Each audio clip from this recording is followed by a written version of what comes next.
आता जिथे camera actual camera पोहोचू शकत नाही तिथे ॲनिमेटेड कॅमेरा आत शिरू शकतो यंत्राच्या आतमध्ये, माणसाच्या शरीराच्या आतमध्ये, आणि नक्की औषध काय करतंय किंवा नक्की एखादा कंपोनंट, इंजिनिअरिंग कंपोनंट असेल तर तो काय काम करतोय हे दाखवायचं तर असतं.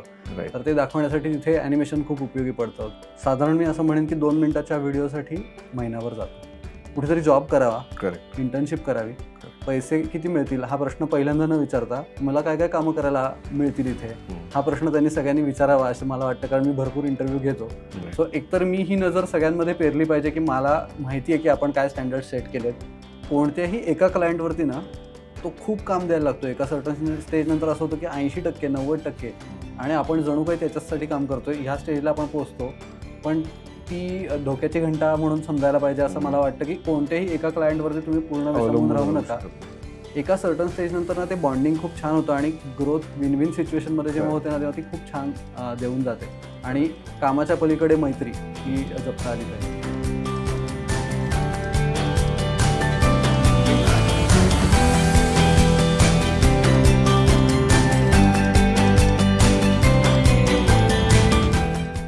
मित्रो नमस्कार. मीडिया आणि बरंच काहीमध्ये मी मंदार गोडसे आपल्या सगळ्यांचं स्वागत करतो. ॲनिमेशन म्हटलं की आपल्या डोळ्यासमोर खूप सारे सिनेमे येतात, खूप सारे कॅरेक्टर्स येतात. आमच्या लहानपणी ही मॅन, स्पायडरमॅन अशा अनेक सिरीज मी बघितल्यात. पण त्यानंतर मात्र ॲनिमेशन क्षेत्रामध्ये खूप बदल घडले. आजचं ॲनिमेशन क्षेत्र हे खूप विस्तारलेलं आहे. आज आपल्या स्टुडिओमध्ये माझा खास मित्र तेजस गोखले आला आहे. मी तेजसचं स्वागत करतो. हाय. तेजसची स्वतःची ॲनिमेशनची फर्म आहे. तो स्वतः एक छान ॲनिमेटर आहे. पण त्याच्याबरोबरीनं तेजस खूप छान कविता करतो. गुळपापडी म्हणून त्याचं इंस्टाग्राम हँडल आहे. आणि त्याचबरोबर तो खलबत्ता आणि बौद्धिक मिठाई या 2 इंस्टाग्राम हँडल्सवरनं मराठीसाठी खूप मोठं काम करतो आहे. आज पुण्यामध्ये खलबत्ता हे सगळ्यांना नोने पुण्या सोडूनच देऊ, पण महाराष्ट्रभर मराठी भाषेसाठी खलबत्ता हे खूप गाजलेलं असं इंस्टाग्राम हँडल आहे. आज तेजसबरोबर आपण गप्पा ज्या मारणार आहोत त्यामध्ये ॲनिमेशन क्षेत्र आणि ॲनिमेशन क्षेत्रासाठी लागणाऱ्या सगळ्या स्किल्स, एज्युकेशन यावर आपण त्याच्याशी चर्चा करणार आहोत. ज्या नवीन मुलांना ॲनिमेशन क्षेत्रामध्ये यायची इच्छा आहे आणि ज्यांना काहीतरी नवीन करिअर करायची इच्छा आहे अशांनी हा पॉडकास्ट जरूर बघावा. तेजसचं करिअर खूप इंटरेस्टिंग आहे आणि त्याच्या करिअरचा सगळा पाथ आपण ऐकणार आहोत. पण त्याच्याबरोबरीने तो काय काय कामं करतो, त्यांनी कुठली कुठली कामं केली आहेत याच्याही बद्दल आपण माहिती घेणार आहोत. तेजस, खूप भारी वाटते मला. आज असे आपण समोरासमोर बसतोय. नेहमी तिथे असतो. करेक्ट, कॅमेऱ्याच्या मागे असतो. खरंय. मला आठवतं साधारण एक 10-12 वर्षांपासून आपण एकमेकांना ओळखतोय. आणि तू आधी एका फर्ममध्ये काम करत होतास ॲज अन एडिटर म्हणून आणि तिथनं तुझी जर्नी चालू झाली. तुझ्या त्या जर्नीकडे आपण जाऊया, पण त्याच्या आधी सध्या काय कामं चालू आहेत तुझी? काय नाही चालू आहे असं तू म्हणू शकतो. खरं तर खूप काय काय चालू आहे. खरं म्हणजे पॉडकास्ट शूट करतोय, ॲनिमेशन्स बरीच करतोय. म्हणजे महत्त्वाचा भाग म्हणजे क्रिएटिव्ह स्प्लॅशचा मोठा चंक जर काढायचा झाला तर ॲनिमेशनवरती खरं तर आमची एक ओळख तयार झाली आहे. 2D animation, 3D animation, industrial films, corporate films करतोय, ॲड्स करतोय आणि आता बदलत जाणारं सगळं स्वरूप तेही ॲडॅप्ट करतोय. नव्या पद्धतीचा कंटेंट, AI हे सगळं शिकत, सांभाळत असं करत करत गोष्टी बऱ्याच चालू आहेत. मस्त. तुझी आता टीम खूप मोठी आहे. तर त्या टीममध्ये किती मेंबर्स आहेत आणि ते काय काय करतात रे? म्हणजे एक्झॅक्टली काय? कारण सगळे आम्ही जेव्हा बघतो तुझ्या ऑफिसमध्ये तेव्हा सगळेजण कॉम्प्युटरच्या पुढे काही ना काहीतरी करत असतात. पण आम्हाला माहिती नसते ते एक्झॅक्टली काय करतात. खरंय. कारण मला असं वाटतं की आता हा 14 वर्षाचा प्रवास झाला, पण त्या सगळ्यामध्ये ह्या सगळ्यांचा हातभार सगळ्यात मोठा आहे. त्याच्याशिवाय एवढं मोठं होणं शक्य नसतं. टीम म्हणशील तर आता 16 जणांची टीम झाली आहे. बघता एकापासून सुरू केली. पण आता त्याच्यात कॅलिग्राफी आर्टिस्ट आहेत, इलस्ट्रेशन्स करणारे आहेत, ग्राफिक डिझायनर्स आहेत, ॲनिमेटर्स आहेत, 2D ॲनिमेशनमधले स्पेशालिस्ट आहेत, काही जण कॅरेक्टर ॲनिमेशन करतात, काही जण मेकॅनिकल इंडस्ट्रियल ॲनिमेशन करणारे आहेत, लाइटिंग टेक्स्चरिंग एक्सपर्ट्स आहेत आणि मोशन ग्राफिक्स करणारे आहेत. असे खूप वेगवेगळ्या प्रकारचे लिखाण करणारे खूप चांगले आहेत. सो ह्या सगळ्याचं एक भट्टी जमून आली आणि त्याच्यामुळे काहीतरी क्रिएटिव्ह निघतंय. सो ते क्रिएटिव्ह स्प्लॅशमध्ये असं आपण म्हणलं तर चालेल का की तू advertisement, VFX, animation, 2D, 3D plus industrial animation असं सगळं इन्क्लुडेड आहे. त्यातल्या 2D आणि 3D ॲनिमेशन बद्दल जर आपण विचार केला की तू त्याच्यात काय काय डेव्हलप केलेस आतापर्यंत? म्हणजे ॲनिमेशन म्हणलं ना, की मला कायम असं समोरून जेव्हा प्रश्न येतो तेव्हा लोकांना असं वाटतं की ॲनिमेशन म्हणजे टॉम अँड जेरी किंवा साय-फाय मूव्हीजमध्ये जे दिसतं ते. पण तसं बघायला गेलं तर त्याच्याही पलीकडे जाऊन ॲनिमेशन खूप व्हास्ट आहे आणि एक बिझनेस म्हणून ॲनिमेशनचा खूप मोठा रोल आहे. म्हणजे साधं उदाहरण द्यायचं झालं तर जिथे ॲक्चुअल कॅमेरा पोहोचू शकत नाही, तिथे ॲनिमेटेड कॅमेरा आत शिरू शकतो यंत्राच्या आतमध्ये, माणसाच्या शरीराच्या आतमध्ये आणि नक्की औषध काय करतंय किंवा नक्की एखादा कंपोनंट इंजिनिअरिंग कंपोनंट Correct. असेल तर तो काय काम करतोय हे दाखवायचं तर असतं. राईट. तर ते दाखवण्यासाठी तिथे ॲनिमेशन खूप उपयोगी पडतं किंवा व्हिज्युअलाइज आपण खूप गोष्टी करत असतो. मला स्वप्न पडलं तर, पण ते आपण शूट नाही करू शकत, तर ते क्रिएट करू शकतो. सो क्रिएशनचा पार्ट जेवढा असेल तेवढा ॲनिमेशनमध्ये येतो आणि मग बरीच सॉफ्टवेअर त्याच्यामध्ये इन्व्हॉल्व्ड असतात खरं तर. म्हणजे जसं फोटोशॉप आणि इलस्ट्रेटर असतं हो, हो. तशी ॲप्लिकेशन्स कुठली जनरली मुलांना शिकायला लागतात? हो, हो. आता ॲप्लिकेशन्स म्हणलास तर Adobe आफ्टर इफेक्ट्स आहे, प्रीमियर प्रो आहे एडिटिंगसाठी किंवा इलस्ट्रेटर आहे, कॅनव्हा आहे, ब्लेंडर आहे 3D ॲनिमेशनसाठी आता, की जे ओपन सोर्स आहे. त्याच्यावरती खरं तर 3D ॲनिमेशन आता होतं आणि चांगले आउटपुट देतं खूप. तर अशी ओपन सोर्स सॉफ्टवेअर आहेत, काही पेड सॉफ्टवेअर्स आहेत. या सगळ्याचं मिक्सचर करून तुम्हाला आउटपुट काढता आलं पाहिजे, तर ते छान येतं. सुंदर. हां. आता एखादं काम तुझ्याकडे जेव्हा येतं तेव्हा ते कुठल्या फॉर्ममध्ये येतं? म्हणजे तुला स्क्रिप्ट आधी देतात का फोनवरती सांगतात तेजस आम्हाला एक ॲनिमेशन करायचं बरं मला का? एक फोन येतो, आम्हाला एक व्हिडिओ पाहिजे. केवढ्याला होईल? तर एक ॲनिमेशन करून पाहिजे, केवढ्याला होईल? पण खरं तर हा खूप प्रश्न मोघम आहे असं मला नेहमी वाटतं, की त्याआधी त्यांनी काहीतरी पाहिलेलं असतं आणि मग ती चर्चा सुरू होते, की तुम्ही काही पाहिलेत का? किंवा तुमचं प्रॉडक्ट काय आहे हे आम्हाला आधी समजून घ्यायचं आहे. त्यामुळे मला असं वाटतं, की एक रेट थोपवून त्यांचं दुकान बंद करायचं किंवा चालू करायचं हे ऐवजी आपल्याला म्हणजे मी खूप प्रश्न विचारतो. एक लिस्टच आहे प्रश्नांची, की जी त्यांना आम्ही पाठवून देतो. त्याची उत्तर आली, की ते नॅरो डाऊन होत जातं. त्यांनाही क्लॅरिटी येत जाते. जसं ChatGPT म्हणतं, की तुम्ही मला नीट सांगा तर मी तुम्हाला नीट देईन. राईट. तेच खरं तर आपलं पण होतं, की तुमची रिक्वायरमेंट नीट सांगा. तुम्ही कोणाला हे सांगू पाहताय? Correct. ते कोण आहेत? त्यांचं एज्युकेशन काय? म्हणजे त्यांचं टार्गेट upbringing ऑडियन्स काय? कोण आहे? टार्गेट ऑडियन्स कोण आहे? असे भरपूर प्रश्न त्यांना आम्ही पाठवतो आणि मग त्या प्रश्नांची उत्तरं जशी येत जातील तसं ते इव्हॉल्व्ह होत जातं, की नक्की ह्यांना व्हिडिओ कशासाठी हवा आहे? कारण एक व्हिडिओ हवा आहे तर आम्ही एक व्हिडिओ करून देऊ शकलो असतो. पण त्यातून मला असं वाटतं, की क्लायंटची जी नीड आहे ती फुलफिल नसती झाली आणि मग खूप वेळा असं होतं, की क्लायंटचं बजेट समजा काय ₹5,00,000 आहे आणि मग ₹5,00,000 एक फिल्म करून देऊन टाकली असती मी, पण त्याचा उपयोग कदाचित त्यांना नसता झाला. जर मी त्याच्याऐवजी त्यांना असं रेकमेंड करत असेन, की तुम्ही 1-1 लाखाच्या 4 फिल्म करा आणि आपण पोस्ट करत राहू. कारण आता सातत्य पाहिजे. एकच करून बसलो मी 3 वर्ष असं आता राहिलं नाहीये. तर मग हे क्लायंटशी बोलून त्यांचा पर्पज काय? कधी इव्हेंट्ससाठी असतं म्हणजे एक्स्पो वगैरे लागतो. तिथे टीव्हीवरती काहीतरी फिल्म चालू पाहिजे त्याच्यासाठी असतं. कधी थिएट्रिकल ॲड्समध्ये लागतं.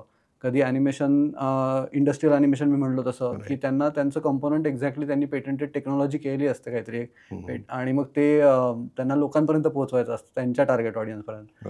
सो B2B आहे का? B2C आहे का? असे भरपूर प्रश्न खरं तर विचारतो आम्ही आणि मग त्यातून आम्हाला खरं तर कळतं, की आम्हाला त्यांच्या नजरेतून त्यांच्या पोटेन्शियल क्लायंटला काय सांगायचं हे कळायला लागलं, की मग सांगणं सोपं होतं आणि त्याच्यासाठीच तर आपण आहोत. सुपर.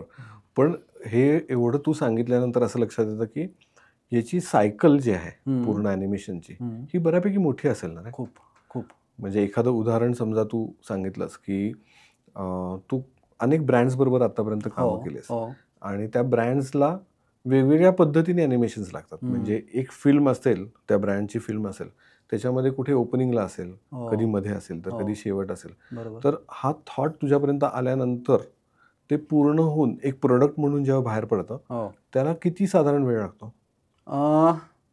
साधारण मी असं म्हणेन, की 2 मिनिटाच्या व्हिडिओसाठी महिनाभर जातो. अरे बापरे! आणि 7-8 जण इन्व्हॉल्व्ड असतात. प्रत्येकजण त्याचं काहीतरी कॉन्ट्रिब्युशन देऊन ते क्रिएट करत असतो. पण चांगलं काम असेल तर एवढा वेळ द्यायला हवा. डिटेलिंग्स असतात.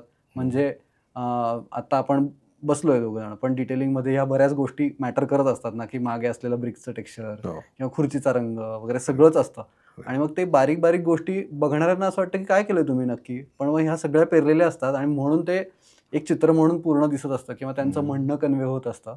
आणि मला असं वाटतं, की त्याच्यासाठी एवढा वेळ द्यायला हवा आणि जे क्लायंट येतात त्यांना चांगलं आउटपुट मिळतं आणि ते आपल्याला पुढे काम देत राहतात आणि ते असोसिएशन लाँग टर्म्सवरती राहतं. नाहीतर मग ते काहीतरी सांगतायत आणि आपण काहीतरी करतोय. हे जर आपण करत राहिलो तर मग आपण फक्त एक्झिक्युशन पार्ट करतोय असं होतं, सोल्युशन नाही देते. आपण सोल्युशन प्रोव्हायडर आहोत हे लक्षात ठेवायला पाहिजे. Right, right. सो एखादा मुलगा जर ॲनिमेशन क्षेत्रामध्ये येऊ पाहतोय आणि त्यांनी काही कोर्सेस केले असतील, तर ॲनिमेशनमध्ये अनेक फील्ड्स आहेत परत. म्हणजे आपण जसं विचार केला तर 2D आहे, 3D आहे, इलस्ट्रेशनची अजून वेगवेगळ्या गोष्टी आहेत. तर कुठल्या क्षेत्रामध्ये त्यांनी जर यायचं ठरवलं तर कुठल्या क्षेत्रामध्ये तो योग्य आहे हे त्यांनी कसं ओळखायला पाहिजे? कोणत्या क्षेत्रामध्ये यायचं आहे हा त्यांनी शिकत असताना ठरवावं, किंवा त्यांनी असं फार रेस्ट्रिक्ट करू नये त्या स्वतःला. माझं असं म्हणणं आहे की सुरुवातीला सगळ्या प्रकारची कामं करायची तयारी दाखवावी, कारण त्यातून आपल्याला लक्षात येतं की आपल्याला काय जमतंय आणि काय नाही जमत आहे. शिकतो आपण एक, आणि काम पडल्यानंतर आपण कसे बिहेव करतो ते कसं, म्हणजे अपॉर्च्युनिटीला आपण दार बंदही करू शकतो आणि अपॉर्च्युनिटीला दार सत्ताड उघडं ठेवून घेऊ शकतो, आणि आपण तेव्हा तो एक्सपिरियन्स करू शकतो की आपल्याला 5 दिवसात हे द्यायचं आहे. तेव्हा जे शिकायला मिळतं ते फार लेवलला आपल्याला पुढे घेऊन जातं. तर मला असं वाटतं की ह्या मुलांनी सगळ्यांनी एक्सप्लोर करायला हवं. सुरुवातीला कशालाच नाही म्हणायचं नाही, सगळं घेऊन बघायचं. कुठेतरी जॉब करावा, करेक्ट, इंटर्नशिप करावी. पैसे किती मिळतील हा प्रश्न पहिल्यांदा न विचारता मला काय काय कामं करायला मिळतील इथे हा प्रश्न त्यांनी सगळ्यांनी विचारावा असं मला वाटतं. कारण मी भरपूर इंटरव्ह्यू घेतो आणि मुलांचा पहिला प्रश्न असा असतो की कितीचं पॅकेज. कारण कदाचित मला असं वाटतं की असंही होत असेल की त्यांना एक आशा दाखवली जाते की तुम्ही पिक्सार, डिझनीसारखं काम करायला लागाल, मग तिथलं पॅकेज आणि हे सगळं. पण प्रत्येक फील्डमध्येच तसं आहे, आणि ॲनिमेशन फील्डमध्ये पण तसंच आहे की तुम्हाला इनिशियल स्टेजला भरपूर कष्ट घ्यायची तयारी पाहिजे. इंटर्नशिप करा, जॉब करा भरपूर वर्ष, आणि पुढे सुद्धा फ्रीलान्सिंग जर करणार असाल तर तुमचं ठरलेलं पाहिजे की नाही म्हणलं ना तरी सुद्धा कोर्स कंप्लीट झाल्यानंतर 5 वर्षाचा टाइम स्पॅन, काही पैसे नाही मिळणार आपल्याला असं समजून कामाला लागू. तर छान आहे हे क्षेत्र खूप. Very good. तुला काय वाटतं रे की काय काय गोष्टी त्या मुलामध्ये पाहिजेत की जेणेकरून तो त्या ॲनिमेशन क्षेत्रामध्ये येऊ शकतो? म्हणजे असं आपण म्हणलं की माझ्या व्यक्तिमत्वामध्ये हे 5 गुण किंवा या 5 गुणांचा सगळा मेळ आहे, तर मी ह्या क्षेत्रात जायला चांगला आहे, योग्य आहे. तर असं काही तू विचार केलायस कधी? कारण काय होतं, ॲनिमेशन सिनेमा बघतात आणि मग कधीतरी कुठेतरी कोणाकडनं तरी ऐकलेलं असतं की अरे हे ॲनिमेशन फार मस्त आहे रे, आपण हे करूया. बरं, तिथं ग्लॅमर बघायला गेलं तर सगळे आर्टिस्ट हे पडद्यामागचे असतात, ते कधी समोर येत नाही. आणि मग त्या सगळ्या प्रोसेसमध्ये आपल्याला कळत नाही की आपण खरंच त्या फील्डला करेक्ट आहोत की नाही किंवा योग्य आहोत की नाही. तर कुठल्या क्वालिटीज इनिशियली असल्या पाहिजेत असं तुला वाटतं? सगळ्यात महत्त्वाची क्वालिटी मला असं वाटतंय की व्यक्त होता आलं पाहिजे कुठल्या तरी माध्यमातून. तुम्ही व्हर्बली व्यक्त व्हा, लिहून व्यक्त व्हा, चित्र काढून व्यक्त व्हा, किंवा मग ॲनिमेशन करत असाल तर काहीतरी एखादी गोष्ट ॲनिमेट करून व्यक्त व्हा, आणि मग तुम्हाला ते एन्हान्स करायचं असेल तर VFX वापरा. सो हे सगळं व्यक्त होणं आहे. तुम्हाला कोणत्या पद्धतीने व्यक्त होता आलंय आजपर्यंत ते एक करता, म्हणजे ते जर का ओळखता आलं तर माध्यम पटकन ठरवता येईल असं मला वाटतं. आता माझ्या बाबतीत म्हणायचं झालं तर मला असं जाणवतं की काम केलेलं असल्यामुळे काम काय करायचं हे सांगता येणं सोपं होतं. सॉफ्टवेअरवरती स्वतः काम केलेलं असल्यामुळे तो फरक पडतो. तर ह्या सगळ्या प्रोसेसमधनं जाण्याची तयारी, म्हणजे दुसरा मुद्दा असा येतो की कष्ट घ्यायची खूप तयारी पाहिजे, प्रचंड कष्ट घ्यायची तयारी पाहिजे. ठराविक वेळातच मी काम करेन, त्याच्या पलीकडे मग माझं दुसरं काहीतरी मी शिकेन, हे सगळं खूप नंतरच्या भागात त्यांनी करायला पाहिजे. सो पहिल्यांदा कष्ट करायची तयारी, अमाप कष्ट करायची तयारी ठेवून, सो कष्ट करणे हा दुसरा मुद्दा येतो. त्याच्यानंतर विचारांना मर्यादा न घालता आपण विचार करता आले पाहिजेत. कुठलाच विचार हा फाऊल नसतो किंवा बेकार नसतो, कारण तो आपण नसतो ना ठरवतो, आपण ठरवू शकत नाही. आपण तो कुठेतरी मांडतो आणि मग तो लोकांना कसा वाटतोय त्याच्यावरती खरं तर तो विचार उभारी घेणार का फ्लॉप जाणार हे ठरतं. तर तो एक मुद्दा मला वाटतो. त्याच्यानंतर अजून एक महत्त्वाचं म्हणजे तुमचं क्रिएटिव्ह एक्सप्रेशन तुम्ही कोणत्या माध्यमातून नेहमी पाहत असताना तुम्हाला पटकन समजतं. सो ते जर का सापडलं तर त्यातूनही काहीतरी करता येऊ शकतं. कधी कधी ॲनिमेटेड फिल्म्स लोकांना आवडतात, काही लोकांना त्या फिल्म्स नाही आवडत, त्यांना ते वृक्ष वाटतं, त्यांना माणसंच बघायला आवडतात. पण मला एक उदाहरण द्यावंसं वाटेल की आपण डिझनी पिक्सारचंच लोगो ॲनिमेशन बघितलंय की त्याच्यात तो एक टेबल लॅम्प उड्या मारत येतो आणि तो आयवरती उडी मारतो. तो किती छान एक्सप्रेस करत असतो. किती बघायला गेलं तर किती साधं आहे ती गोष्ट, पण ते बघितल्यावरती असं वाटतं की अरे दिव्याचंही काहीतरी एक एक्सप्रेशन आहे. तर तसं तुम्हाला काय आवडतंय बघायला, मग तुम्हाला त्यातनं ती गोष्ट तुमची मांडता येईल का, आणि दरवेळी गोष्ट मांडण्यासाठी माणसंच हवीत असं काही नाही. बरेच वेळा निर्जीव वस्तूच खूप काही बोलत असतात राईट. आणि मग ते त्यांचं कम्युनिकेशन समजणं आणि मग ते कन्व्हे करता येण्यासाठी आपण मीडियम होणं हे जमलं पाहिजे. आणि मला वाटतं की वेगवेगळ्या गोष्टी करत करत हे सापडत जातं. असं एकदम काय सापडेल मी ठरवलंय आणि आता मी तेच करणार असं नाही होत या फील्डमध्ये. भरपूर गोष्टी म्हणजे भरपूर चाचपडायला लागतं. त्याच्यासाठी पेशन्स पाहिजे. हो हो. मला असं बऱ्याच वेळा वाटतं की ट्रायल आणि एरर ही करण्याचा पण पेशन्स पाहिजे आपल्याकडे. आणि त्याच्यामुळे तुम्ही जे डेव्हलप होता ते डेव्हलपमेंटसाठी स्कोप मनामध्ये ठेवायला खरं अगदी खरं. कारण एखादा तुला म्हणत असतील ना क्लायंट की अरे हे नाही आवडलं आम्हाला, तर त्याच्या मागे जी मेहनत झालेली असते त्याचं काय करतोस तू? तुला मी सांगतो ना की असं म्हणजे 2 प्रश्न ना खूप काळजीपूर्वक हँडल करायला पाहिजेत. एक म्हणजे चुकवून ठेवलंय सगळं असा जेव्हा फोन येतो तर तेव्हा आपण खचवून नाही चालत, कारण सगळं चुकलेलं नसतं. आपणही काहीतरी चांगला विचार त्याच्या मागे किंवा आपण काहीतरी समजून घेऊन केलंय. तो चुकवून ठेवलेला आपण खचून जाता कामा नये. आणि काही वेळा सावध व्हायला पाहिजे की जेव्हा फोन येतो की तेजस तू बघितलेस का रे हे, तेव्हा समजायला पाहिजे की क्लायंटला एक एक्सपेक्टेशन होतं आणि त्या एक्सपेक्टेशनला आपण पोहोचलेलो नाहीये. तेव्हा ते सावधपणे बघायला पाहिजे आणि त्याच्यात लक्ष घालायला पाहिजे आणि हे फोन कमी व्हायला पाहिजेत. तर हे एवढ्या 2 गोष्टी मला वाटतं मी कटाक्षाने लक्ष घालतो याच्यात की चुकवून ठेवलेला घाबरायचं नाही. आपण काम करतोय म्हणजे चुकणार आहोत. आणि दुसरं इज आपल्याला विचारलं नाही पाहिजे की तुम्ही बघितलेत का नाही. सो एकतर मी ही नजर सगळ्यांमध्ये पेरली पाहिजे की मला माहिती आहे की आपण काय स्टँडर्ड सेट केलेत, आपले बेंचमार्क्स काय आपण सेट केलेत आणि काय क्वालिटी आपण कमिट केली आहे क्लायंटला. आणि मग ती जेव्हा आपण कमिट करतो तेव्हा ती प्रत्येकाला माहिती पाहिजे. तर दरवेळी मला बघायची आवश्यकता नसेल, पण त्या नजरेतून ते बघितलं जातंय का नाही किंवा त्या लेयर्सना आपण जर का सांगितलेलं असेल की तुम्ही हे जबाबदारी तुमची आहे, तर मग असा फोन येत नाही की तेजस तू बघितलेस का किंवा तुमच्या क्रिएटिव्ह डिरेक्टरनी बघितलंय का. कारण ज्या त्या ठिकाणी जी ती माणसं आहेत त्यांनी जर त्यांचं काम चोख केलं तर ते व्यवस्थित होईल. करेक्ट.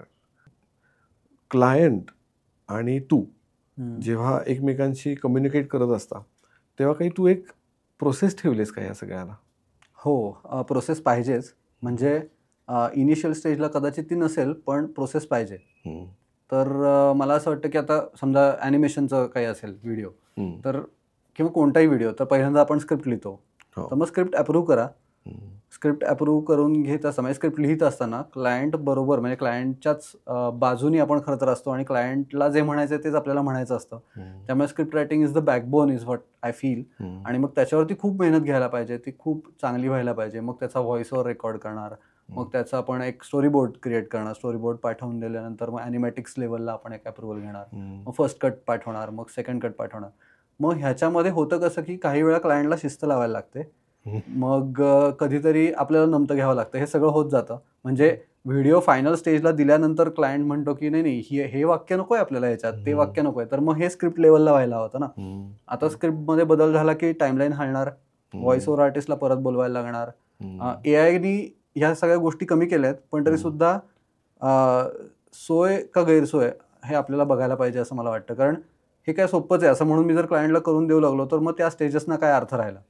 तर त्यावेळी त्या गोष्टी जर का झाल्या आणि ठरवल्याप्रमाणे अप्रुव्हल्स घेत गेलो तर ते स्मूथ प्रोसेस होते. आणि 99% वेळा माझ्या बाबतीत तरी असं झालं नाही की क्लायंटनी बदलाबदली केली आहे. कारण त्यावेळी म्हणजे मैत्री जरी असेल ना तरी सुद्धा ते शेवटी काम म्हणून चांगलं द्यायचं आहे मला, तर त्यावेळी तेवढं अंतर ठेवून त्या गोष्टी त्यावेळी सांगितल्या आणि हो करीनच्या ओघामध्ये सगळंच घेतलं आणि सगळ्याच हो म्हणलं असं न करता, नाही तुम्ही हे केलंयत ना, मग आता ह्या माइलस्टोनला तुम्ही आयदर एवढं पेमेंट करा किंवा मग तुम्ही मेलवरती अप्रुव्हल द्या, हे लॉक होईल, आता आम्ही व्हॉइस ओव्हर आर्टिस्टला बोलवणार आहे.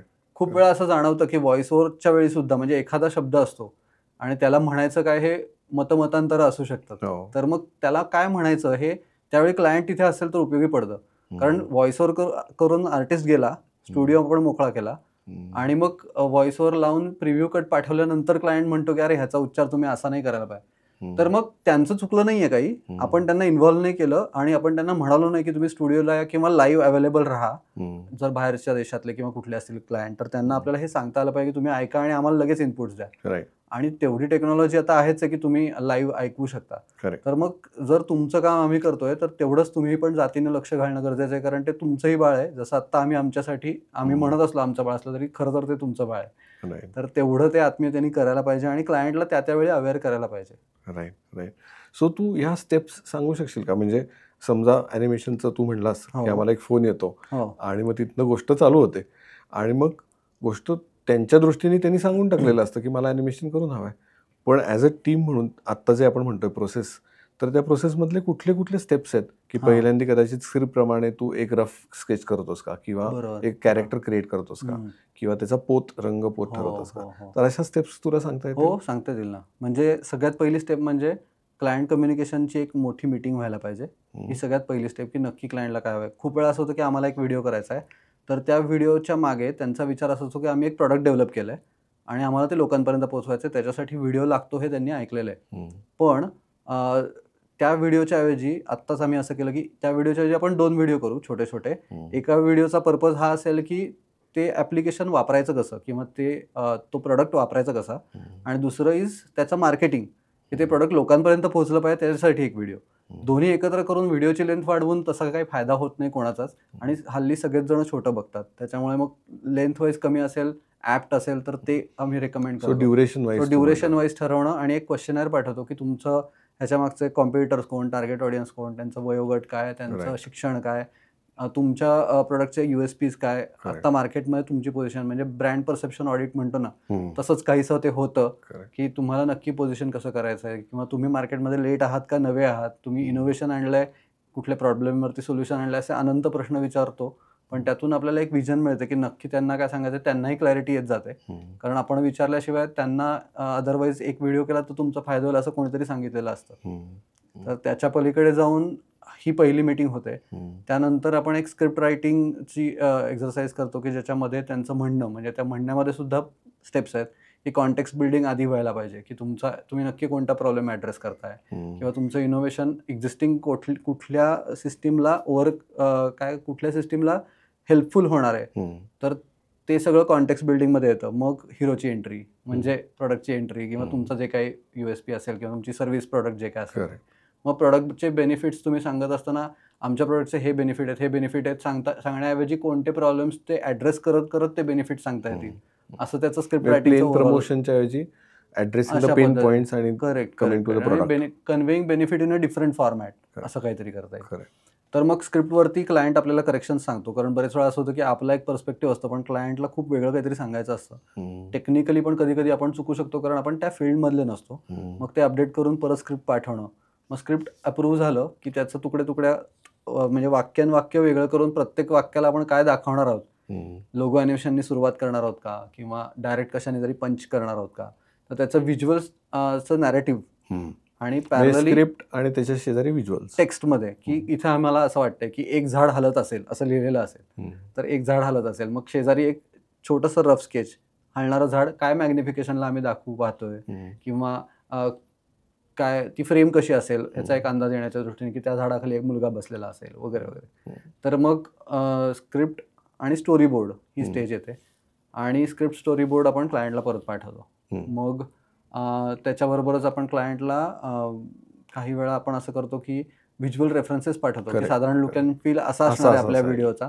सो त्या लिंक्स असतात, आधीच आपण केलेल्या काही कामांच्या लिंक्स असतील कदाचित, किंवा दुसरं कुठलं तरी काम असेल रेफरन्स म्हणून, की बाबा साधारण लुक अँड फील आपण असं जाणार आहोत आणि ह्या स्टाईलचं मॅच करणार आहोत. कारण खूप वेळा असं होतं की त्याच्यावर रेंडरिंग हा भाग खूप महत्त्वाचा असतो आणि तो टाइम कन्झ्युमिंग असतो. म्हणजे व्हिडिओ कॅमेऱ्याने शूट करत असताना आपण 1.8 शूट करत असतो, तर नाकावर फोकस आहे पण कानावर नाही.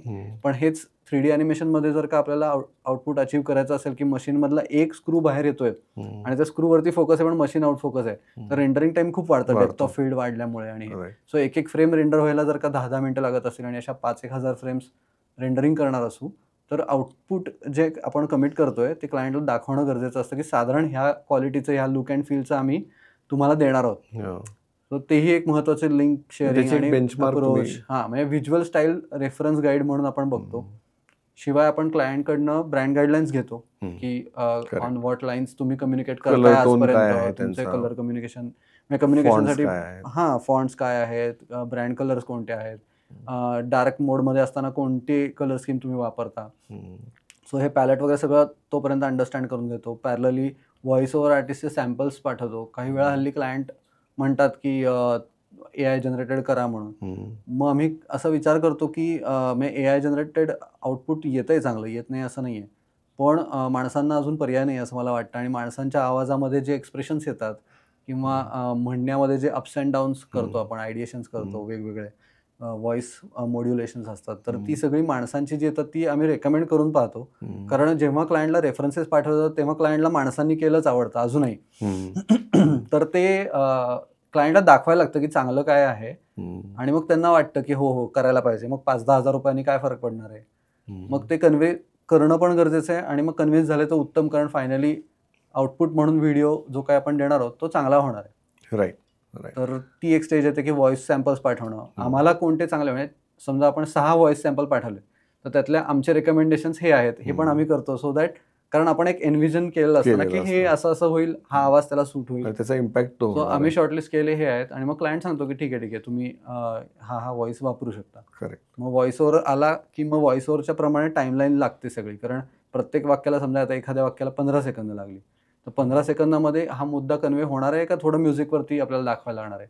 सो मग टाइमलाईन लागायला सुरुवात होते. मग प्रिव्ह्यू कट तयार होतो, ज्याच्यामध्ये output look and feel wise चांगलं नसतं, पण ॲनिमेशन म्हणून हे प्रोडक्ट असंच बिहेव करतं ना, किंवा जे असेंब्ली समजा असेल, एखादी असेंब्ली ॲनिमेशन असेल किंवा एखादं फंक्शनॅलिटी ॲनिमेशन असेल किंवा व्हिडिओ असेल, तर ते तसंच वर्क करतं ना. कारण ॲनिमेशनमध्ये मी काही करू शकतो, पण ते तसं व्हायला पण पाहिजे. कन्व्हेअर बेल्टवरती ठेवलेली वस्तू काय स्पीडनी जाऊ शकते तिथे, मग हा कन्व्हेअर बेल्ट एवढा फास्ट हालतो का, आतलं फ्लुइड काय आहे, या सगळ्याच गोष्टी थोडे टेक्निकल पण तुम्हाला माहिती करून घ्यायला लागतं. खूप म्हणजे मी खूप वेळा असं म्हणतो की माझ्या शेजारी जर का टेबलवरती पाठी ठेवली तर डॉक्टर, इंजिनियर असं सगळं सगळे हुद्दे लावता येतील इतकं आता मला कळायला लागलं, असं मी गमतीत म्हणतो. पण त्या फील्डमधलं जर आपल्याला कळायला लागलं ना तर क्लायंटला कम्युनिकेशनला खूप सोपं जातं. नाहीतर तुला असं म्हणायचं आहे का की त्या प्रत्येक स्टेपच्या बरोबरीने तुझं पण एक नॉलेज असं म्हणूया की ते गॅदरिंग करणं, खूप सगळी माहिती तुझ्यापर्यंत आणणं, त्याचा अर्थ समजून घेणं आणि मग ते ॲनिमेशन मध्ये आणणं, अशी प्रोसेस. खूप आणि त्यातूनच क्लायंटला कॉन्फिडन्स येतो खरं तर.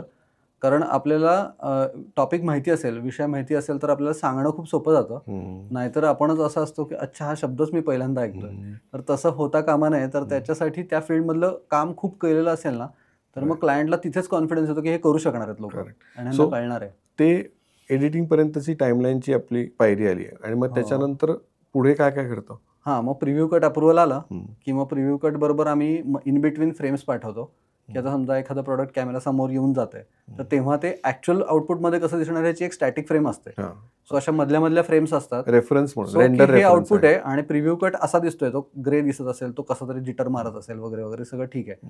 पण आम्ही केलं ॲनिमेशन फ्लो वाईज बरोबर आहे का, ज्याच्यात रेंडरिंगचा वेळ वाया नाही गेला, आणि मग आता मध्ये मध्ये जी पाठवलेल्या फ्रेम्स आहेत त्या दिसायला ओके आहेत का, मग ओके आलं, करेक्शन्स आले, त्याच्याप्रमाणे त्याची पुढची स्टेज की मग एक फर्स्ट कट म्हणून आपण पाठवतो की ज्याच्यात आउटपुट म्हणून चांगलं असतं, सगळं छान असतं, आणि मग तिसऱ्या स्टेजला त्याला लाली लिपस्टिक करून, VFX ऍड करून, छान करून, ब्युटिफिकेशन करून मग एनहान्स होतात. मग त्याच्यात साऊंड इफेक्ट्स येतात, त्याच्यात VFX येतात. म्हणजे समजा मी अशी टिचकी वाजवली आणि माझ्या शेजारी पृथ्वी येणार असेल तर ती पृथ्वी फिरणारी असेल का येऊन स्टॅटिक थांबणार आहे का मी ती हाताने फिरवणार आहे, हे सगळं व्हिज्युअलाइज त्यावेळी केलं असतं. मग तिथे ती ऍक्च्युअल रेंडर्ड आउटपुट जेव्हा येतं तेव्हा ह्याचं कॉम्बिनेशन, ॲक्युरसी, ह्या सगळ्या गोष्टींचं नंतर पोस्टमध्ये हे सगळं करतो. मस्त मस्त. ह्या खूप महत्त्वाच्या स्टेप्स आहेत ॲनिमेशन. आणि बऱ्याच वेळा असं होतं की मुलांना असं वाटतं की मी एखादं ॲनिमेशन केलं म्हणजे मी त्याच्यामध्ये मास्टर झालो, पण तसं न होता क्लायंटला जे लागणार आहे, जे पाहिजे तिथपासून सुरू होणारी ती प्रोसेस हळूहळू चेंज होत होत शेवटच्या एंड प्रोडक्टपर्यंत जाते आणि मग ते ॲनिमेशन पूर्ण होतं. आणि ह्या सगळ्यासाठी तुला खूप मोठी टीम लागते, तू एकटा हे करू शकत. आता ह्या टीमला कसं तू मॅनेज करतोस रे? कारण प्रत्येकाचा एक असं म्हणूया की स्ट्रॉंग पॉईंट असतो की त्या स्ट्रॉंग पॉईंटला, म्हणजे एखादा 2D ॲनिमेशनमध्ये खूप चांगला असतो, एखादा 3D ॲनिमेशनमध्ये चांगला असतो. आता ह्याची सगळ्यांची गोळाबेरीज आपल्याला करायला लागते. तर ही टीम जर फ्लुएंटली जात असेल किंवा त्यांचा फ्लो खूप छान पद्धतीने जात असेल तर तो फ्लो मॅनेज करण्यासाठी शेवटी काय आपण हा माणूसच बसलेला असतो. तर तू हे मॅनेज कसं करतोस? मी तुला मगाशी एक मुद्दा म्हणालो ना की तुम्ही काम केलेलं आहे का, त्याचा खूप फायदा होतो. अरे म्हणजे माझ्या बोलण्यामध्ये ना असं नाही की हे करून टाक रे, एक छोटं काम आहे, अशी सुरुवात क्लायंट करू शकतो, आपण नाही करू शकत. कारण आपल्याला माहिती आहे की ते काम छोटं आहे का मोठं आहे हे क्लायंट नाही ठरवू शकत. आपल्यालाही माहिती असतं त्याच्यात मेहनत किती आहे. त्यामुळे जेव्हा मी टीम बरोबर बसतो तेव्हा मला माहिती असतं की साधारण हे करायला किती वेळ लागणार, त्याच्यामुळे ओव्हर कमिटमेंट कधी होत नाही. मी मार्केटिंगचा म्हणजे मार्केटिंगचा माणूस आहे म्हणायला हरकत नाही, पण मी खरं तर एक्झिक्युशनचाही माणूस असल्यामुळे मी मार्केटिंगला फॉल्स तुला कमिटमेंट साधारण टाइमलाईन्स माहिती आहे, त्याच्यामुळे असं कुठलं काम कुठल्या वेळात होणार आहे. तर तो एक मुद्दा मला वाटतो. आणि Okay. सॉफ्टवेअरवरती काम केलं असल्यामुळे मला सांगताना सोपं जातं खूप. म्हणजे मी व्हर्बली जे सांगतोय ना, की मला हे लक्षात आलं की मला ते कन्व्हे करणं हे व्हर्बली चांगलं जमतं, जे ते व्हिज्युअलाइज करू शकतात. सो व्हर्बल कम्युनिकेशन मधून व्हिज्युअल्स, कारण फायनली आउटपुट व्हिज्युअल देणार आहे आपण. पण मला आता तुला समजा सांगायचं आहे की माझ्या हातातलं एक रिस्ट वॉच आहे की जे बाहेर येणार आहे, मग त्याच्या काचा बाहेर येणार आहेत, आणि जेव्हा काचा बाहेर येतील तेव्हा त्यातला जो आतला महत्त्वाचा भाग आहे तो बाहेर येणार आहे आणि तो कॅमेऱ्यासमोर येणार. तर हे जेव्हा मी सांगत असतो तेव्हा माझे एक्सप्रेशन्स, हातवारे, आणि शिवाय एक मला असं वाटतं की रेफरन्सिंग, अगेन तोच रेफरन्स मी जेव्हा आउटपुट म्हणून टीममधल्या लोकांना दाखवतो ना, तर तेव्हा मला असं वाटतं की आत्ताच्या मुलांना ना थोडंसं काहीतरी पाहिलं आणि ते पूर्ण मुरू देणं हे फार गरजेचं आहे असं मला वाटतं. कारण जेव्हा जेव्हा मी रेफरन्सेस दाखवायला बसतो तेव्हा माझ्या डोक्यात ना कोणता तरी रेफरन्स लिंक लागलेली असते की मी हे पाहिलेलं आहे, हे मी इथे इथे सेव्ह केलंय, त्याचं नाव हे आहे, त्याचं थंबनेल असं दिसतो, हे सगळं आठवत असतं. आत्ताच्या जनरेशनला ना रील्स बघून ना थोडं मला असं वाटतं की त्यांना काही मुरतच नाही त्यांच्यात आतमध्ये, की खोलवर कशाचा तरी परिणाम झाला हे फार होत नाही. त्याच्यामुळे त्यांना पटकन क्लिक होत नाही की मी कशाचा रेफरन्स घेऊ आता, कारण बघितलेलं खूप आहे.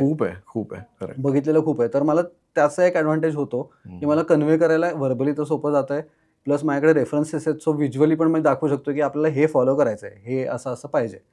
आणि तिसरी गोष्ट म्हणजे पॅरलली माझ्याबरोबर जो आर्टिस्ट काम करत असतो तो स्केच काढू शकत असेल तर मला अजून सोपं होतं, कारण स्टोरी बोर्ड पॅरलली तयार होत जातो.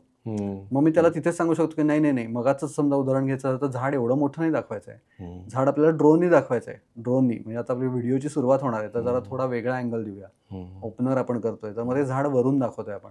पहिल्यांदा ते झाड वाटतच नाही, मग कॅमेरा खाली खाली येत जातो, मग लक्षात येतं की अच्छा वडाचं झाड आहे, त्याला पारंब्या आहेत. मग तुमचा कॅमेरा जवळ चाललाय तसं एक एक पारंबी कॅमेऱ्याच्या जवळून जाते आणि मग तुम्ही खोडाकडे चाललाय.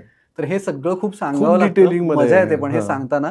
फक्त मला असं वाटतं की शब्दांची मर्यादा तिथे येता कामा नये, आणि जे आपण व्हिज्युअलाइज करतोय ते कोणीतरी समजून घेतंय ना हे आपल्याला कळत असेल ना तर ते होतं. आणि शिवाय एक रेफरन्स दाखवण्यासाठी म्हणून की बाबा आपल्याला आउटपुट क्वालिटी ही पाहिजे, तर हे जर का सांगता आलं व्यवस्थित तर मग इट वर्क्स. आणि शक्यतो असं होत नाही की आपल्याला हवं होतं एक आणि मिळालं भलतंच.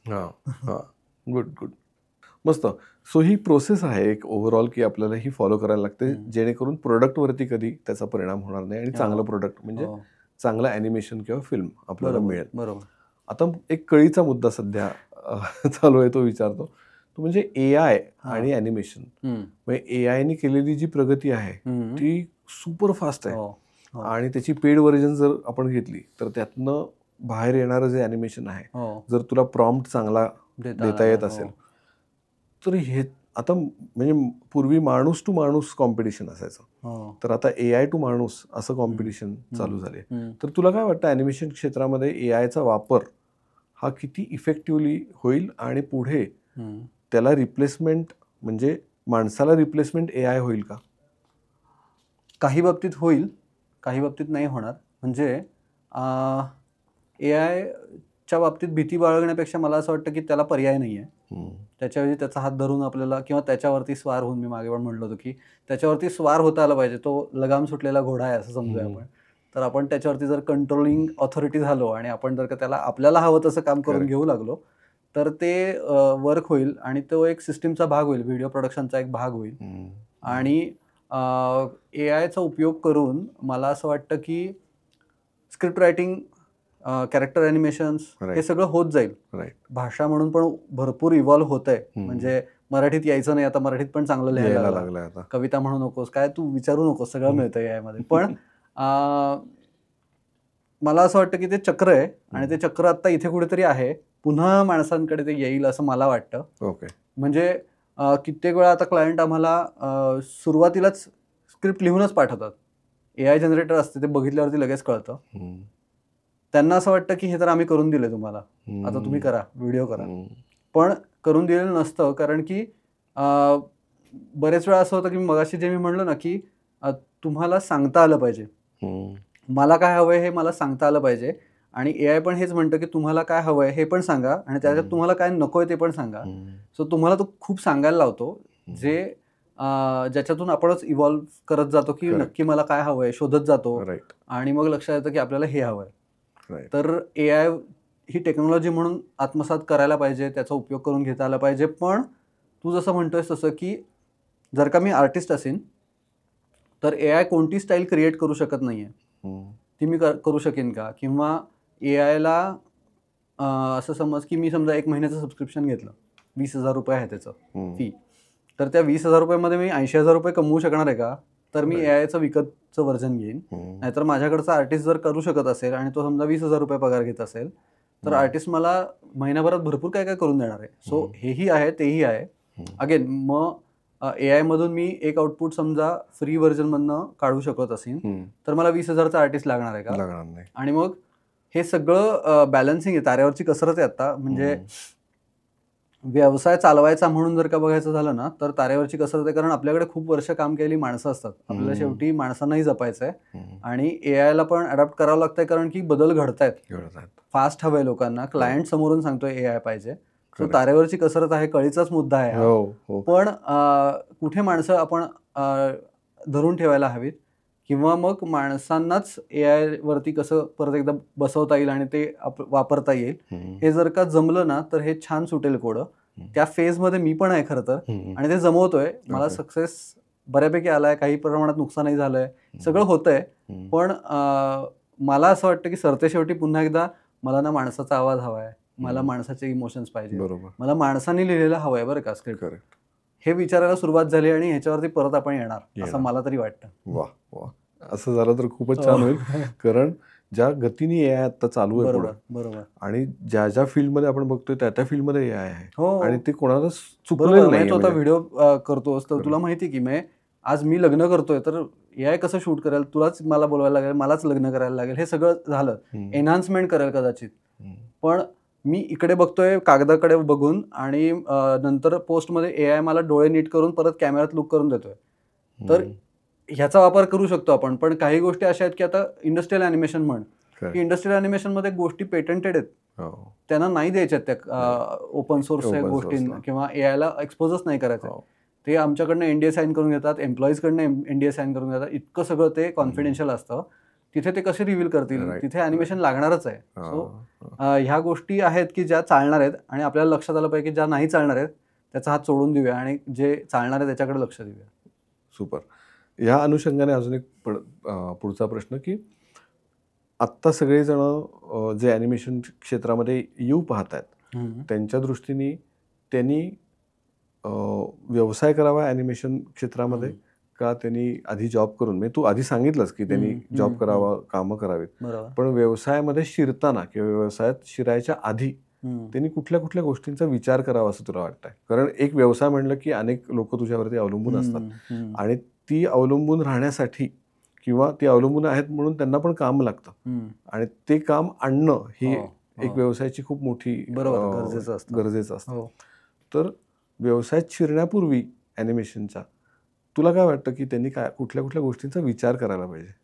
त्यांनी ना मला असं वाटतं की व्यवसायात शिरण्यापूर्वी एकतर हे फील्ड खूप वोलाटाईल आहे, खूप बदल घडत आहेत, पेस खूप आहे, रोज अपडेशन आहे आणि त्या स्पीडने तुम्हाला पळायचं आहे याची मानसिक तयारी करूनच उतरायला पाहिजे. आणि अप्स अँड डाऊन्स खूप आहेत. म्हणजे ना आता तू ए आयचं म्हणलास तसं की मी चित्र काढतोय ट्रॅडिशनल पद्धतीने, कागदावरती पेन्सिल घासून सुरुवात केली मी आणि आज 10 वर्ष झाल्यानंतर मी अशा स्टेजला पोहोचलोय की मला तू पेन्सिल कागद दे, मला तू आयपॅड दे, त्याच्यावरती पण मी प्रोक्रिएटवरती पण चित्र काढू शकतो, तू कशावरही दे, मी खाली टॅबलेटवरती काढायचे, फोटोशॉपमध्ये वरती चित्र येत आहे, ही पद्धत असू दे, कोणती असू दे, मी चित्र काढू चांगला शकतोय. या स्टेजला 10-10 वर्ष लोक पेन्सिली घासून घासून आज पोचलेत आणि आज तू म्हणशील त्या स्टाईलमध्ये ए आय तेच चित्र काढून देत आहे प्रॉम्प्टवरती. तर ही भीती आहे रे, मोठी भीती आहे की 10 वर्ष मी घासली या होपवरती की एके दिवशी मला खूप पैसे मिळणार आहेत ह्यातनं. कारण शेवटी पैशाचं गणित होतंच मनात, किती क्रिएटिव्ह आणि आर्ट म्हणलं तरी सुद्धा शेवटी भूक पैशाने भागणार आहे. तर ती जर भागवायची आणि ह्या स्टेजला जेव्हा लोकांच्या आयुष्यात असं काहीतरी बदल घडतात तर तेव्हा जम्प आउट आणि नवीन काहीतरी सुरू कर, पॅरलल काहीतरी चालू ठेव, हे सगळं डोक्यामध्ये पाहिजे. ॲक्शन प्लॅन पाहिजेत, प्रत्येक गोष्टीला रिप्लेसमेंटचा एक ऑप्शन मनामध्ये पाहिजे. इतकी बदलत आहेत गोष्टी, सगळ्याच फील्ड बदलत आहेत, पण ॲनिमेशन क्षेत्रात पण हे बदल घडत आहेत. दुसरी गोष्ट मला अशी वाटते की जर का व्यवसायात येणार असतील तर ह्या व्यवसायामध्ये आत्तापर्यंत जे लोक काम करत आहेत, म्हणजे फॉर एक्झाम्पल मी ॲनिमेशनमध्ये काम करतोय, तर सुरुवातीला फ्रीलान्सर म्हणून एंट्री करता येते.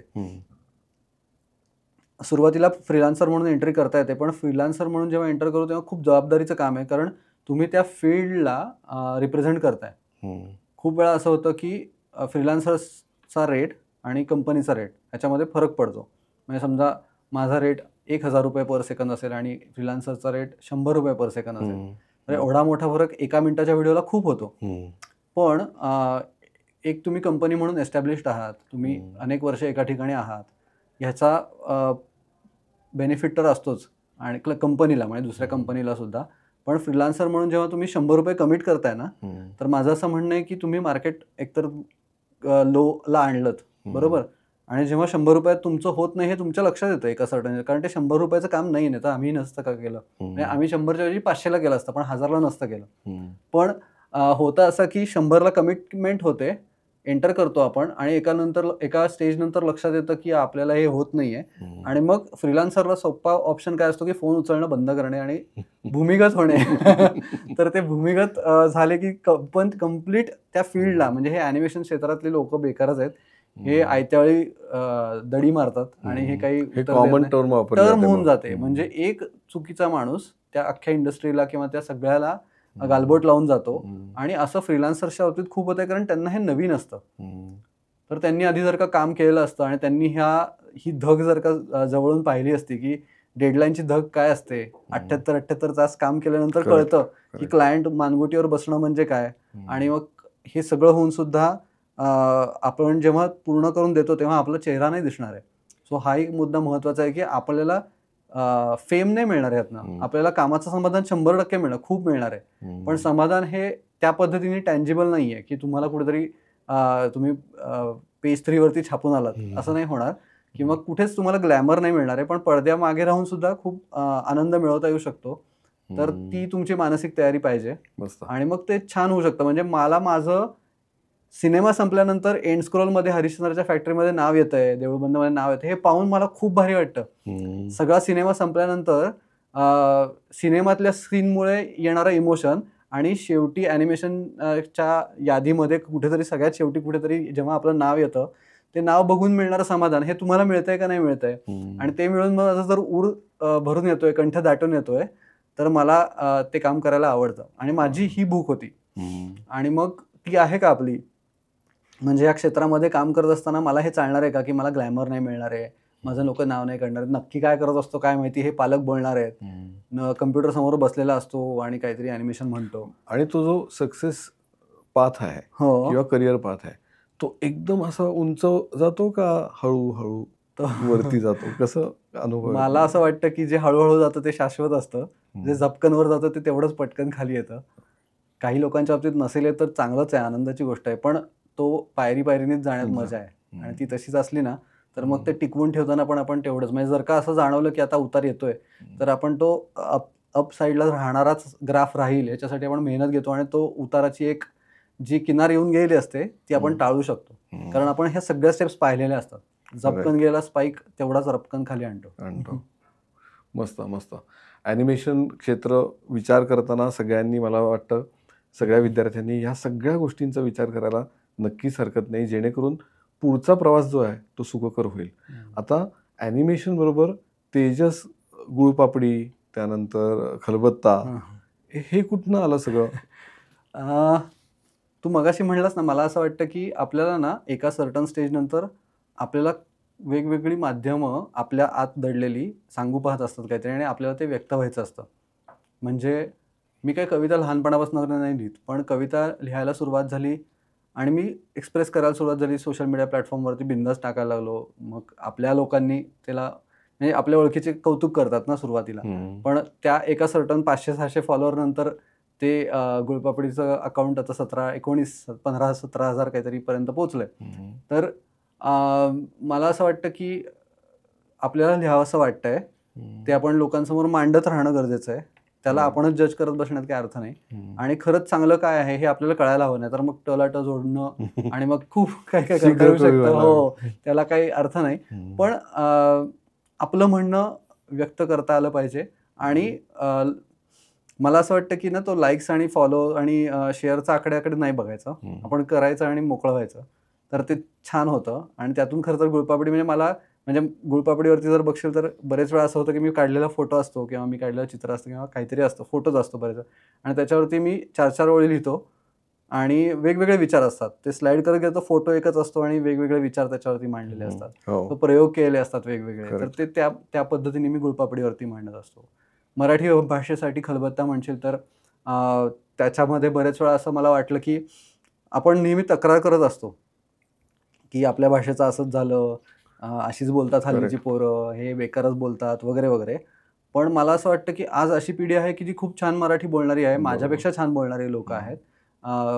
त्यांचं आपण ऐकलेलं आहे आणि आपल्याला लक्षात येतं की ऱ्हास होतोय.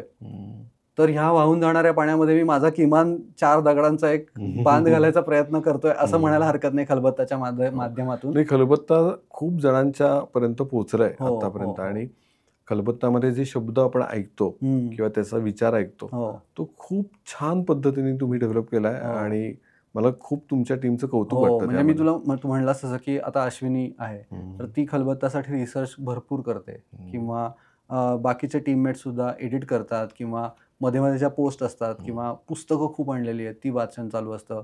कारण मराठी म्हणलं की फक्त प्रमाण मराठी नाही तर बोलीभाषा तितक्याच महत्त्वाच्या आहेत. ह्याच्यावरती खरं तर भर आहे खलबत्ताचा, की एक आपल्याला जे वाटतं तेच बरोबर असं नसून अनेक प्रवाह आहेत की जे एकमेकांना हातात हात घेऊन नेत असतात, आणि म्हणून ती भाषा समृद्ध होत असते. आणि कुठेतरी माझं नशीब चांगलं म्हणून मी एका ठिकाणी कुठेतरी जन्माला आलो, पण मी त्या भाषेसाठी काहीतरी देणं आहे. आणि त्यातून मी काय करू शकतो, म्हणजे मला ऱ्हास दिसतोय पण मी खेद व्यक्त करण्यापेक्षा मी किमान काहीतरी खटपट केली, तर त्याचा उपयोग होऊ शकतो. म्हणून मला असं वाटलं की मग आपण काहीतरी करूया. मग त्यातून ते सुरुवात झालं. म्हणजे त्यातून खरं तर ते इंस्टाग्राम हँडल फॉर्म झालं. खरं तर कळलंच नाही ते कधी चालू झालं, पण तो देवबीवचा एक उपक्रम केला होता. त्याला पुण्यातल्या देवांच्या नावामागची गोष्ट, मग त्याच्यामुळे बातम्या बऱ्याच आल्या, पेपरमध्ये छापून आलं. मग त्यातून ते वाढत वाढत गेलं आणि ते वाऱ्यावरती वाळू सोडावी तसं ते आता जातंय, आपोआप जातंय पुढे. तर ते छान आहे आणि ते लोकांनाही खूप आवडतंय आणि छोट्या फॉर्मॅटमध्ये सांगता येतंय. मी जर का मराठीच्या व्याकरणाचं पुस्तक घेऊन बसलो ना, तर ते होणार नाही. म्हणजे लोक म्हणतील नाही करायचंय. तर मी असं म्हणालो की चला आता आपण शार्दूल विकडीत, तर तसं नाही लोकांना आवडणार. पण लोकांना रील्सच्या फॉर्मॅटमध्ये 30-40 सेकंदात तुम्ही सांगू शकलात ना, तर तेवढं एक एक छोटं छोटं कन्झ्युम करणं सोपं आहे आणि ते आवडतंय. तर ते करावं. किंवा म्हणजे त्याच्यासाठी खरं तर खलबत्ता. आणि आणखीन एक आता आम्ही एक नवीन बौद्धिक मिठाई म्हणून एक सुरू केलंय की ज्याच्यामध्ये जनरल नॉलेज असतं, पण ते वेगळ्या पद्धतीने आम्ही सांगतो. ते पण छान झालं. 20,000 पर्यंत कम्युनिटी गेली. त्याच्यात असं स्पेसिफिक कुठलं एकच फील्ड घेतलंय असं नाही, तर जी माहिती तुम्हाला ऐकून तुमच्या भुवया उंचावतील, तर तशा टाईपचा सगळा कंटेंट असतो. आणि खूप वेगवेगळी मंडळी इथे येऊन त्यांचं म्हणणं मांडत असतात, असं काहीतरी. तर हे सगळं करण्यामागे मला असं वाटतं की आपल्यासाठी वेळ काढता यायला हवा आणि आपल्या क्रिएटिव्ह फील्डमधून बाहेर पडून आपल्याला नक्की काय काय करावं असं वाटतंय. मी शॉर्ट फिल्म्स केल्या आहेत, तुला माहिती आहेत की 5 शॉर्ट फिल्म केल्या आहेत. तर त्या शॉर्ट फिल्म सुद्धा अशाच आहेत. एका शॉर्ट फिल्ममध्ये माणसांवरती फिल्म आहे, पण माणूस नाही दिसत कुठे. म्हणजे वाडा नावाची फिल्म होती की इथली प्रत्येक गोष्ट जिवंत आहे, अशी त्याची ती इथली प्रत्येक वस्तू जिवंत आहे, ही वास्तू नसून असं त्याच्यातलं म्हणणं आहे. खिडक्या आहे. तर मग मला असं वाटतं, अरे आता ही इथे शेजारी माझ्या हे पान आहे ना, हे मला असं वाटतं की तुझ्याबरोबर ते पानही माझा इंटरव्ह्यू घेतोय की काय, इतकं ते वाकून माझ्याकडे बघतंय, तर ते तसं ते पान वाटतंय. तर हे सगळं इमॅजिन होणं आणि हे व्यक्त होणं, याच्यासाठी देवाच्या कृपेने मला असं वाटतं की लिखाणाचं एक कला आपोआप आलेली आहे, ती एक्सप्लोअर करतोय. तर मग ह्या शॉर्ट फिल्म्समधनं पण व्यक्त होणं झालं. किंवा खिडक्या शॉर्ट फिल्म जी होती त्याच्यातनं सगळ्या खिडक्या, ती पहिली शॉर्ट फिल्म होती खरं तर ह्या सगळ्या माध्यमातून व्यक्त होणं आणि आपल्याला जे आवडतं ना, ते करायला मी कधी मागे पुढे बघत नाही, खर्चाला पण नाही आणि करून बघायला पण नाही. आणि जे करत असतील माझ्याबरोबर त्यांना पण मी प्रोत्साहनच देतो की करूया, आपण काहीतरी करत राहूया. आणि मग ते करण्याची जी आवड असते त्यातून खरं तर काहीतरी चांगलं होत असतं. तेव्हा आपण ते जज नाही करायचं, करून मोकळं व्हायचं आणि मग ते आपोआपच आपल्याला सांगतं की हे छान आहे, आता हे करूया. मला वाटतं प्रेक्षकांनी जर सगळं नीट ऐकलं असेल तर त्यांच्या लक्षात येईल की तेजस हा मल्टी टॅलेंटेड असा माझा मित्र आहे. आणि क्रिकेटच्या मॅचमध्ये जसं आपल्याला एक बॅट्समन लागतो, एक फिल्डर लागतो, तसा एक ऑलराऊंडर लागतो. आणि त्याच गुणामुळे बहुधा क्रिएटिव्ह स्प्लॅशची टीम अशी वाढत गेली. आणि ह्या सगळ्या चर्चेमधनं मला नक्कीच असं वाटतं की ॲनिमेशन क्षेत्र हे खूप क्रिएटिव्ह क्षेत्र आहे, त्याच्यात चॅलेंजेस भरपूर आहेत, पण ते केल्यानंतर जे समाधान मिळतं तुम्हाला, त्या कामाचं समाधान, हे खूप मोठं असतं. ह्या व्यवसाय करताना तुला काही अशा टिप्स द्याव्याशा वाटतात का? किंवा क्लायंट? खूप वाटतात, कारण आता खूप बऱ्यापैकी काम करून झालंय. महत्त्वाचा एक मुद्दा मला असं वाटतो की कोणत्याही एका क्लायंटवरती ना तो खूप काम द्यायला लागतो. एका सर्टन स्टेज नंतर असं होतं की 80% 90% आणि आपण जणू काही त्याच्यासाठी काम करतोय. ह्या स्टेजला आपण पोहोचतो, पण ती धोक्याची घंटा म्हणून समजायला पाहिजे असं मला वाटतं की कोणत्याही एका क्लायंटवरती तुम्ही पूर्ण विसंबून राहू नका. त्यांच्या फील्डमध्ये काय बदल घडतील आणि ते काम कधी बंद होईल आपल्याला माहीत नाही. खूप वेळा असंही होतं की एका सर्टन स्टेजला आपणच सॅच्युरेशन पॉईंटला पोहोचतो आणि आपल्यालाच कळतं की आता आपली इथं असण्याची गरज संपली आहे. तर तिथे आपल्यालाही निघता येतं. पण आपण जर का त्या क्लायंटवरती विसंबून राहिलो असू ना, आणि त्या क्लायंटने सांगितलं की अरे नको, आता आपण करायला नको, वर्षभराचं कॉन्ट्रॅक्ट केलंय पण आपण होल्डवरती जाऊया, तर तो होल्ड किती दिवसांचा असेल सांगता येत नाही आणि ते खूप डेंजर असतं. तर त्याच्यामुळे मला असं वाटतं की एका स्पेसिफिक क्लायंटवरतीच आपण विसंबून आहोत असं होता कामा नये.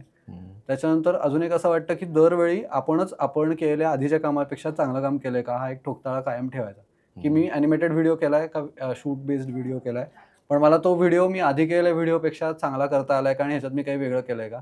मी मगाशी म्हटलं असं रेफरन्सेस, मी आज कुठला तरी एक रेफरन्स बघितला आहे त्याच्याप्रमाणे मी खरंच करू शकलोय का, हा एक मुद्दा येतो. एकच मिनिट. आणि मल्टिपल इंडस्ट्रीजना सर्व्ह करता आलं पाहिजे. तुमचं व्हर्टिकल्स पण खूप पाहिजेत. म्हणजे तुमचे व्हर्टिकल्स खूप असतील ना तर कुठल्या तरी झोळीत काहीतरी पडत राहतं. मी फक्त एकच गोष्ट करणार, ह्याचे आता दिवस गेले तर मी भरपूर गोष्टी करतो. हे नाही तर ते नाही तर ते नाही तर ते, कारण आज 16 जण माझ्यावरती विसंबून आहेत आणि मला ह्याच्यात लाज वाटली नाही पाहिजे की मी एवढ्या गोष्टी काय करतोय. एवढ्या गोष्टी करतोय म्हणून त्यातली कुठली तरी 3-4 गोष्टी त्यातल्या चालू आहेत. ती एक गोष्ट. त्याच्यानंतर जे कोण आपल्याबरोबर काम करतायत, आपल्यासोबत काम करतायत, तर ती मुलं आहेत, म्हणजे ती माझी फॅमिली आहे असं मला वाटतं. आणि त्या दृष्टीने मी खरंच वागतोय का. मग मी क्लायंटचे पैसे नाही आले तरी सॅलरीला मी डिले नाही ना करत आहे. हे सगळे नियम आपण आपल्याला लावून घेतले तर तुमच्या बरोबर असलेली टीम बदलत जरी राहिली तरी एक छान बॉन्डिंग ठेवून राहते. आणि ती इव्हॉल्व जरी होत गेली तरी सुद्धा ते तुमच्याशी जीवाभावाचे असतात. त्यावेळी खांद्याला खांद्या लावून उभे राहतात. असे काही जण असायला पाहिजेत आणि ते असतील तर तुम्ही पटकन मोठी उडी मारू शकता. तर तुमच्या एम्प्लॉईजकडे एम्प्लॉई म्हणून न बघता मला असं वाटतं की तुम्ही एक सगळेजण टीम म्हणून काम करताय हे मनात ठेवून आणि त्यांची जबाबदारी आपल्यावरती आहे हे भान ठेवून आपण उड्या मारल्या पाहिजेत. हा एक मुद्दा वाटतो. काही वेळा ना छोटं काम घेऊन क्लायंट येतो, पण त्या क्लायंटमध्ये पोटेन्शियल खूप असतं. म्हणजे त्यांनी आत्ता काय 5,000 रुपयाचं काम दिलंय, नाही करणार. असं जर का केलं तर उद्या तो 5 लाखाचं काम देणार आहे हे आपण विसरून जातो. त्याच्यात ते पोटेन्शियल जर असेल ना तर आत्ता मला कळ सोसून कदाचित थोडं नुकसान होऊन पण काम करता येत असेल तर करायला हरकत नाही. पण ते जजमेंटचा भाग आहे. ते सवयीचं होता कामा नये, तर सगळेच जण 5,000 रुपयात काम करून घेत आहेत आणि आपल्या खिशातनं पैसे चाललेत असंही होता कामा नये. तो एक बॅलन्स ठेवायला लागतो. व्यवसाय म्हणून काम करत असताना मला असं वाटतं की आपण आपल्याला रिवॉर्ड द्यायचं राहून जातं. तर ते एक करायला पाहिजे असं मला खूप वाटतं. म्हणजे कधीतरी एखाद्या मीटिंगला आपण जातो, ती मीटिंग छान होते आणि मीटिंग चांगली झाली आणि आज आपल्याला ते काम मिळालंय. एवढ्या लांब आपण आलोय, 3ऱ्यांदा आलोय तळेगावपर्यंत आणि ते काम आपण मिळवलंय. तर ह्याच्याबद्दल आज आपलं कोणी कौतुक करणार नाही ना. सोबत काम करणारे करणार आहेत ना, घरचे आईबाबा करणार आहेत. त्यावेळी ना आपण एकटे असतो. त्यावेळी आपण जर का 2 शर्ट घेतले ना फॅब इंडियामध्ये, कुठल्या तरी दुकानामध्ये जाऊन आपण 2 शर्ट जर का घेतले तर कदाचित तुम्हाला ते आवडतात आणि तुम्ही घेतलेत तुमच्यासाठी, तर ते खूप छान असतं. आणि मिळालेल्या पैशाचं त्यातून काहीतरी आपण आपल्यासाठी घेतोय. हे कंपनीसाठी घेतला कॅमेरा तर ती गोष्ट वेगळी असते, पण स्वतःसाठी म्हणून काहीतरी रिवॉर्डिंग गोष्ट आपण करत राहायला पाहिजे, तर ते मोटिवेशन असतं. आणि अजून एक शेवटचा मुद्दा मला असा वाटतो की व्यवसाय करतोय असं जरी असलं तरी सुद्धा पाण्यात उतरता आलं पाहिजे. तुमच्याबरोबरचे कुणी जरी नसतील तरी तुम्हाला काम करता आलं पाहिजे. तर तो एंटरप्रेन्युअर आणि बिझनेसमन ह्यातला फरक राहतो. आणि कोणीच नाही आता मी काय करू अशी परिस्थिती येत नाही. ती वेळ येऊ देणार नाहीत कोणीच, सगळे तेवढेच जीवाभावाचे आहेत. पण जर नाही आले तर आपल्याला तिथं बसून काम करता आलं पाहिजे, हेही तितकंच महत्त्वाचं. आणि दुसऱ्या बाजूला मला असं वाटतं की व्यवसाय करता करताना आपण वृक्ष होत जातो, इमोशन संपत जातात. तर आपल्यातली इमोशनल साईड ही कायम जागी ठेवली ना तर व्यवसायामध्ये आपल्याला एक डिमार्केशन लाईन आणता येते की इथपर्यंत मी व्यवसाय करेन आणि ह्याच्या पुढे जाऊन मी खरंच काहीतरी मला आवडता येते आणि मी समाजासाठी काहीतरी देणं येते मस्त ते करू शकेन. मस्त ह्या गोष्टी मला वाटतं. जकास जकास. आत्तापर्यंत तू कोणते क्लायंट्स सर्व्ह केलेस, म्हणजे कुठल्या कुठल्या क्लायंटसाठी तुझी सर्व्हिस तू आत्तापर्यंत प्रोव्हाइड केलीस? बरोबर. ॲनिमेशनची, फिल्मची असेल, बरोबर. ॲडची असेल, अशी काही ठळक नावं सांगशील का? हां, खूप क्लायंटसाठी काम केलं रे. म्हणजे आता तूही बघितलेस जवळून अगदी. KPIT सारखा क्लायंट असेल, म्हणजे मोठी नावं जर का अगदी घ्यायची तर प्राज इंडस्ट्री आहे, KPIT आहे, किंवा अगदी सवाई गंधर्वसारखं काम मी बरेच वर्ष इंडियन मॅजिक बरोबर करत होतो. 11-12 वर्ष आम्ही काम केलं. त्याच्यानंतर वेगवेगळे काय म्हणता येईल, मी हरिश्चंद्राची फॅक्टरीचं नाव घेतलं तेव्हा मी काम करत होतो IME. त्याच्यानंतर स्वतःचं स्टुडिओ सुरू केल्यानंतर देऊळ बंदसाठी काम केलं. मस्त. फिल्मचं पोस्ट प्रोडक्शनचं काम केलं. त्याच्यानंतर प्रोडक्ट फिल्म्स ज्या असतात तशा बऱ्याच फिल्मसाठी काम करतोय की ज्याच्यामध्ये मुंबईतल्या काही एजन्सीज असतील, पुण्यातल्या काही एजन्सी, पुण्यातल्या तर बऱ्याच एजन्सीजसोबत मी काम करतो. सगळ्यांबरोबर छान संबंध आहेत आणि मला नेहमी असं वाटतं की सगळ्यांनी एकत्र काम करणं गरजेचं आहे. कॉम्पिटिशन वगैरे असं काही नसतं. तर एकमेकांना मदत करत काम करता आलं, एथिक्स पाळत काम करता आलं तर ती मजा पण वाढत जाते. हे क्लायंट आहेत. ह्याच्याशिवाय फूड इंडस्ट्रीमध्ये आत्ता आठवले फूड्ससाठी काम करतोय, दामले लाडूसाठी करतोय. फूड इंडस्ट्रीमध्ये भरपूर अग्रज फूडसाठी करतोय. त्याच्यानंतर यूट्यूबर्स बरोबर काम करतोय. रचना रानडेचं चॅनलचं काम गेली 4 वर्ष आम्ही करत होतो. त्याच्यानंतर गौरव देशपांडे म्हणून जे आहेत पंचांग करते, त्यांच्याबरोबर आता आम्ही, आणि ह्या सगळ्यामध्ये मला असं वाटतं की त्यांच्याबरोबर म्हणजे रचनाबरोबर सुद्धा अगदी स्वयंपाकघरातल्या सेटअपपासून तिचा एक्झिस्टिंग स्टुडिओ आता झाला तिथपर्यंत होतो आम्ही, एकत्र काम केलं. मग एका सर्टन स्टेजनंतर ना ते बॉन्डिंग खूप छान होतं आणि ग्रोथ विन विन सिच्युएशनमध्ये जेव्हा होते ना तेव्हा ती खूप छान देऊन जाते. आणि कामाच्या पलीकडे मैत्री ही जपता आली पाहिजे. त्याच्या पलीकडे जाऊन ग्रीन फार्मसी, म्हणजे लोकल बिझनेसेस म्हणशील तर ग्रीन फार्मसीबरोबर काम केलं आहे. त्याच्यानंतर अगदी आता कालवाईसाठी काम केलं होतं.